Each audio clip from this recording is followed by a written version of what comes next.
So welcome everyone. This is Sarah Hayes, the Astromomma, and I'm back with a special impromptu video on the effects of the total solar eclipse that just happened in Leo on Monday, August 21st, and 4 personal care tips that I can give you to help assist with the effects of this total solar eclipse. So I just wanted to say I created this video kind of on an impromptu feeling and vibe because I've been getting numerous calls, emails, messages from people asking me, is this normal to have these various different effects from this total solar eclipse? And, yes, it is normal. So some of these people have been saying that they feel euphoric, they feel empowered, they feel energized, they feel just sensational, and they're getting these downloads of amazing insights and just things that they would have never have thought of. And then there's other people who've come to me and said, I feel very exhausted. I felt almost nauseous during the eclipse. I felt confused. I feel extreme sadness or confrontation.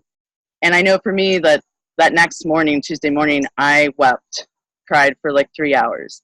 And it was very releasing, but, it brought up a lot of things that I didn't expect would come up, and that is very normal, especially with Uranus affecting this total solar eclipse. Uranus is the planet of surprises.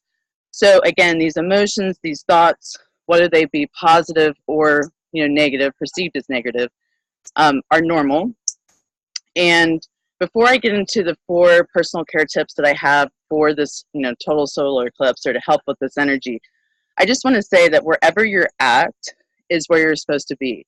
So in order to shift and to ascend and to grow as a human being, sometimes we have to go through periods of euphoria, periods of sadness. And that's really about what this total solar eclipse is about. It's about bringing things up, and actually what eclipses are about in general. They bring things up to be dealt with. And, this is a new moon. So new moons are new beginnings. So if you're getting these insights, whether that be mentally, physically, emotionally, this total solar eclipse is urging you to deal with that and, to transform those areas. So nothing to be afraid of.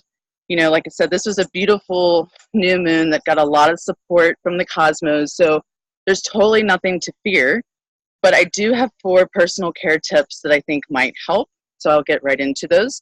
So the first one is to ground yourself. So I've said in a lot of videos to go outside, be in nature. Again, I have been filming a lot of my videos outside recently because it's been beautiful here in Ohio. And why not?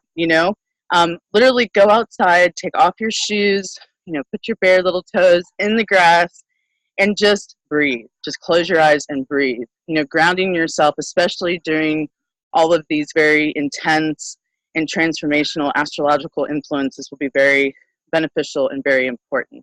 And especially with the sun just moving into Virgo, where obviously today the moon is in Virgo, we're shifting into this earthy energy. So it's a really good time to be in nature and utilize her power and her grounding influences. So the second thing is meditating and breathing. So whether that be just taking 5 minutes to, say how grateful you are for your life, or admiring a flower for 30 seconds and just its beauty, meditation can come in a lot of different forms. I think people think with meditation, it's got to be this total zened out state where you're just like forgetting everything and clearing your mind. And while I think that would be great, that's not really realistic. So for me, meditation is anything that causes you in a space where you can be present, where you can be at peace. Maybe it's just for 30 seconds. And I recommend starting off maybe 2 minutes a day of just being mindful and peaceful. And then as you get more equipped to it and more, facilitated with meditation, it'll become easier and you can do it for longer periods of time. So my third tip is to try bathing in sea salts or Himalayan sea salts.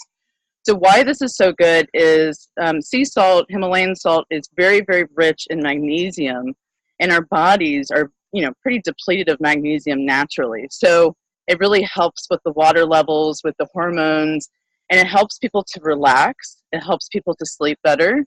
And sometimes instead of just filling up like a whole bath, I'll just take a little bin and put my Himalayan sea salt and my feet in with some warm water. And just before bed for like 15 minutes, I just soak. And it really relaxes me. It helps me sleep. And again, it's great to boost those magnesium levels. And, you know, we're water beings, you know, we're 70% water.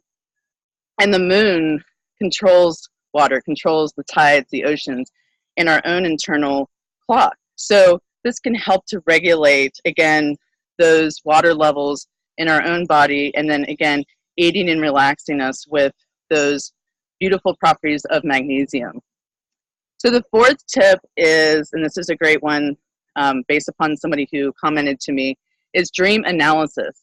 So again, one of the things that people have been telling me is I've been having these crazy dreams since Monday night, and in and around this eclipse, before the eclipse, and then currently, and that's very normal. Again, it's striking up a part of our subconscious, part of our brain. So it's very good. So to do dream analysis, it's very simple.